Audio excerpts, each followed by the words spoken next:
Most people assume you need a massive 65-inch panel to get a premium picture, but this 50-inch setup is here to prove that theory wrong. It is rare to see this much tech packed into a smaller footprint, and honestly, it makes a lot of sense for anyone who doesn't want their living room dominated by a giant black rectangle. The first thing that hits you is the mini-LED backlighting. Instead of the usual muddy blacks you get on standard screens, this thing actually manages to separate the shadows from the highlights. It feels punchy, and when you're watching something with high contrast, the image just pops in a way that feels expensive. Now here is the thing about gaming on this.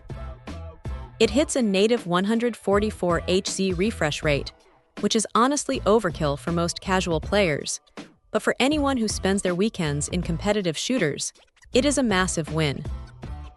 Everything feels buttery smooth, and the motion blur that usually plagues fast-paced action is basically non-existent. It is snappy, responsive, and doesn't feel like it is struggling to keep up with the console. The AI processing is doing a lot of heavy lifting behind the scenes, too. It constantly tweaks the brightness and color based on what is on screen, and for the most part, it gets it right. It even has a light sensor that adjusts the backlight depending on how bright your room is, which is a nice touch if you hate fiddling with settings every time the sun goes down. That said, the AI can occasionally be a bit too aggressive with the smoothing on older movies, making them look a little too much like a soap opera. You might find yourself diving into the settings to dial back the motion processing, but once you find that sweet spot, it looks great. The sound is surprisingly decent for a thin panel, thanks to the Dolby Atmos support, though if you are a serious movie buff, you are still going to want a dedicated soundbar. It is loud enough for a bedroom or a smaller den, but it lacks that deep, chest-thumping bass you get from a real subwoofer.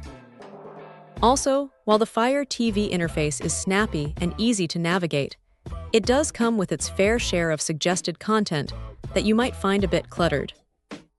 It is not a deal-breaker, but it is something to keep in mind if you prefer a cleaner, more minimalist menu. Ultimately, this is a really solid piece of hardware.